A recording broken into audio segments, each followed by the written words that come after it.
बिस्मिल्लाहिर्रहमानिर्रहीम। अस्सलाम वालेकुम। मैं हूं अरशद अली और आप देख रहे हैं अली एग्रीइन्फो यूट्यूब चैनल। प्यारे किसान भाइयों, देखें आज मैं अपने फार्म के विज़िट पे था और इस टाइम मैं जिस फसल में बैठा हूं ये मेरी अपनी ज़ाती फसल है। तो मेरे सामने एक पौधा आप देख रहे हैं, ये मुरझा रहा है और ये मरने के करीब है और पूरी फील्ड में मुझे एक पौधा नज़र आया है। ठीक है, अब आम तौर पे अगर ये मसला आपके साथ हो, आप क्या करेंगे, इसकी एक तस्वीर लेंगे और अपने कंसल्टेंट को देंगे। अब आपका जो कंसल्टेंट है आम तौर पे देखने से ये फुजेरियम विल्ट डिक्लेयर होगा और इसके लिए जो एप्लीकेशन होगी काप्रोक्सीक्लोराइड या एलीट और या फिर टॉप्सन एम, या ड्रिंच करवाया जाएगा या फॉलियर करवाया जाएगा और बार बार करवाया जाएगा, लेकिन ये ठीक नहीं होगा। यही प्रॉब्लम आ रही है ना कि ये ठीक नहीं होगा। देखें, इसमें शक नहीं है कि ये देखने फुजेरियम विल्ट ही लगता है, लेकिन इसी तरह की एक और बीमारी बैक्टीरियल विल्ट है और इसी तरह की एक और बीमारी जिसे हम साउथर्न ब्लाइट भी कहते हैं और कॉलर रॉट भी कहते हैं। आए इनकी शनाख्त, इनकी पहचान का तरीका मैं आपको बताऊं। जब आप इनकी पहचान कर लेंगे तो फिर आपके लिए एप्लीकेशन बनाना आसान हो जाएगी। सबसे पहले बात करते हैं फुजेरियम विल्ट की। इनको दो हिस्सों में तकसीम कर दें पौधों को, एक ज़मीन के ऊपर का हिस्सा है और एक ज़मीन के नीचे का हिस्सा है। ये जो तीन बीमारियां मैंने आपको गिनवाई हैं, तीनों बीमारियों में जो ऊपर का हिस्सा है इस पे सिम्टम्स देखने को तकरीबन एक जैसे ही होते हैं, बस थोड़ा सा फ़र्क होता है। अच्छा, अब आते हैं ज़मीन के नीचे वाले हिस्से की तरफ। वहाँ पे अगर हम देखें तो इन तीनों बीमारियों के सिम्टम्स अलग अलग होते हैं। इन चीज़ों को जहन में रख के आप बीमारी की असल शनाख्त कर सकेंगे और उसके लिए बेहतरीन एप्लीकेशन भी बना सकेंगे। देखें, आम तौर पे शुरू में दोपहर के टाइम पे पौधे मुरझाना शुरू होते हैं और जैसे ही टेम्परेचर डाउन होता है सुबह के टाइम या शाम के टाइम पे तो पौधे आपको फ्रेश नज़र आना शुरू होते हैं। ये चंद दिन, एक दो दिन तक यही पोजीशन होती है, लेकिन उसके बाद आपके पौधे मुस्तकिल मुरझाए से रहना शुरू हो जाते हैं और आखिर में मर जाते हैं। देखें, फुजेरियम विल्ट में सेम ही ये पोजीशन होती है और नीचे वाले जो पत्ते होते हैं आम तौर पे वो पीला होते हैं। पीला होने के बाद बर्न होके वो गिरना शुरू कर देते हैं। ये आपने जहन में रखनी है जो सिम्टम्स मैं बता रहा हूँ। लेकिन अगर यही चीज़ आप बैक्टीरियल विल्ट की देखें तो उसमें पत्ते पीले नहीं होते हैं, सिर्फ हरी हालत में जो हमारे पत्ते हैं वो मुरझा जाते हैं। तीसरा जो प्रॉब्लम मैंने साउथर्न ब्लाइट का बताया है उसमें ऐसा होता है कि हरी हालत में हमारे पत्ते मुरझा जाते हैं और नीचे वाले पत्ते टूट के गिरना शुरू हो जाते हैं। अच्छा, ये तो ऊपर के हिस्से का डिफरेंस मैंने बताया तीनों बीमारियों में। अब आते हैं ज़मीन के नीचे वाले हिस्से की तरफ, वहाँ पे कैसे पहचान करेंगे। उसके बाद हमने पौधे को उखाड़ लेने, एक चाकू हमारे पास होना चाहिए। सबसे पहले हमने पौधे को उखाड़ के जड़ों को साफ़ करके देखना है। आम तौर पे दो डिजीज़ में, एक तो बैक्टीरियल विल्ट और दूसरा फुजेरियम, हमारी जो पौधे की मुड है वो हो सकता है कि आपको ब्राउन कलर का वाटर सोकट सिम्टम्स में नज़र आए, यानी कि खुश्क हालत में ब्राउन रंग का नज़र आए। लेकिन असल शनाख्त होगी इसको चीरने के बाद। जब हम अपने पौधे के तने को चीर देंगे, मुड को चीर देंगे, जो फुजेरियम है इसका सिम्टम्स हड्डी के दोनों जानब लाइनों की शक्ल में दो लाइनें ब्राउन कलर की होंगी, हड्डी के बाहर की साइड पे और जिल्द के अंदर की साइड पे। खुराक और पानी को ऑब्ज़र्व करने के टिश्यूज़ होते हैं वो इफ़ेक्टेड होते हैं। हड्डी अंदर महफूज होती है और जिल्द के अंदर और हड्डी के बाहर वाली साइड पे, जैसा कि मैं आपको तस्वीर भी दिखा रहा हूँ, यहाँ पे आप गौर कर सकते हैं, हड्डी के दोनों तरफ ऊपर तक एक ब्राउन लेयर चलती है।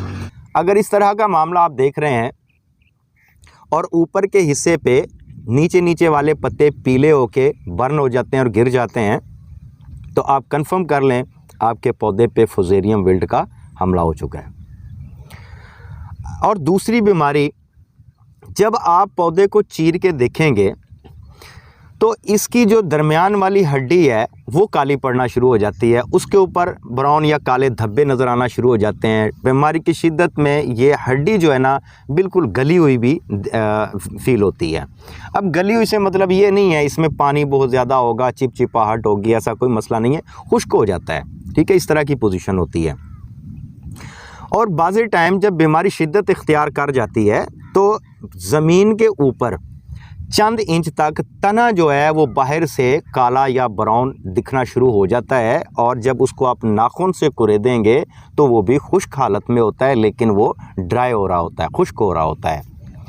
तो इस तरह के सिम्टम्स अगर आप देखते हैं तो अपने पौधे को आप बैक्टीरिया विल्ट डिक्लेयर कर सकते हैं। तीसरा जो मसला मैंने आपको बताया है, और ये मेरी फसल पे जो मसला आ रहा है ये वही है जो तीसरे वाला है, इसकी मैंने शनाख्त कर ली है। देखिए ऊपर से सिम्टम सेम नज़र आते हैं, जब हम पौधे को नीचे से ज़मीन साफ़ करके थोड़ा सा देखते हैं तो हमें सफ़ेद रंग का पाउडर दिखाई देता है या सफ़ेद रंग का फंगस होता है जो आसानी से देखा जा सकता है।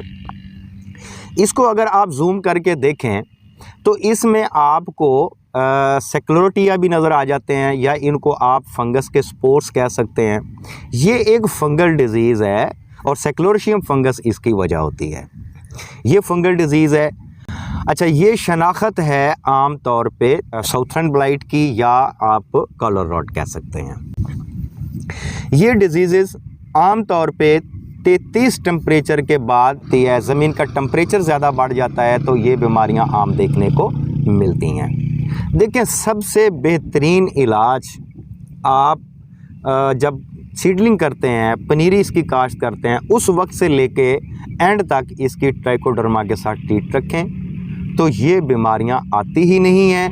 ये ज़िंदा मिसाल है, मेरा जो प्लाट आपके सामने बिल्कुल फ्रेश खड़ा नज़र आ रहा है। मुझे पता है मुझे बाहर से कॉलें आना शुरू हो गई हैं, मैसेज आना शुरू हो गए हैं, बड़ी तबाही जो है ना लगाई हुई है इन बीमारियों ने, लेकिन अल्हम्दुलिल्लाह मेरे पूरे प्लॉट में सिर्फ एक प्लांट मुझको नज़र आया है।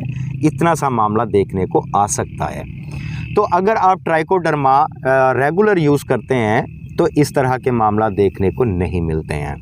अच्छा, अब आते हैं इसकी केमिकल ट्रीटमेंट की तरफ। देखें ये जो डिज़ीज़ है जिसको मैं साउथर्न ब्लाइट कह रहा हूँ या कॉलर रॉट कह रहा हूँ, इसके लिए बड़ी बेहतरीन एप्लीकेशन एक तो ज़ॉक्सिस्ट्रोबिन इसके ऊपर बड़ा अच्छा इफ़ेक्ट करता है, और दूसरा जो है वो टिबोकोनाज़ोल इसके ऊपर बड़ा अच्छा इफ़ेक्ट करता है। इसको आप सॉइल ट्रीट में भी डाल सकते हैं और इसको आप फॉलियर पे भी यूज़ कर सकते हैं, बल्कि मैं यूँ कहूँगा कि आप दोनों जगह पे इसको यूज़ करें।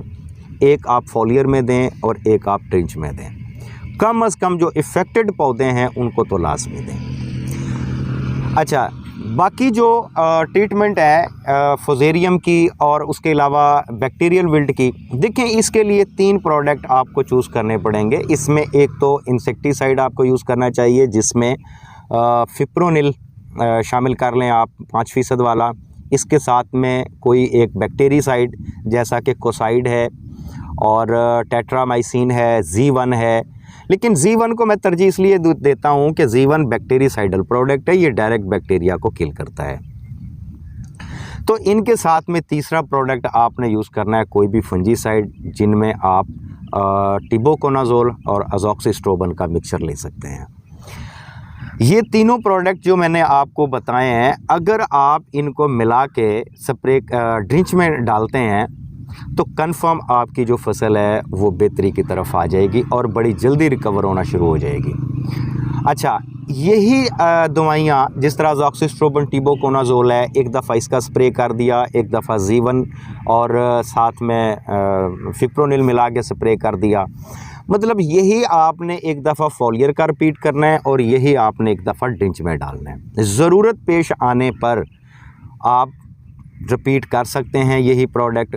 और वो मैं इसलिए कह रहा हूँ, देखें बाज़े टाइम क्या होता है कि इन्वायरमेंटल कंडीशन होस्ट के बजाय पैथोजिन की तरफ ज़्यादा फेवरेबल होती है और बीमारी जो है वो कंट्रोल कम होती है या केमिकल का असर कम होता है, तो हमें रिपीट की ज़रूरत पड़ जाती है। इसलिए आप इसको रिपीट भी कर सकते हैं। ये एप्लीकेशन लेके और बीमारी को शनाख्त करने के बाद अगर आप ट्रीटमेंट करते हैं तो आप अपनी बीमारी पर काबू पा सकते हैं। मज़ीद मालूमात के लिए डिस्क्रिप्शन में दिए गए व्हाट्सएप ग्रुपों को लिंक्स को ज्वाइन करें। और अगर आप हमारी पेड कम्युनिटी का हिस्सा बनना चाहते हैं, हमारे पेड ग्रुपों को ज्वाइन करना चाहते हैं, तो उसके लिए हमारी ग्रुपों की जो फ़ीस है वो सालाना 3000 रुपये, आपके लिए वो ऑप्शन भी बड़ा बेहतरीन है। मुझे उम्मीद है आज की वीडियो आप लोगों के लिए यूज़फुल होगी। आज की वीडियो में इतना ही, इजाज़त दीजिए, अल्लाह हाफ़िज़।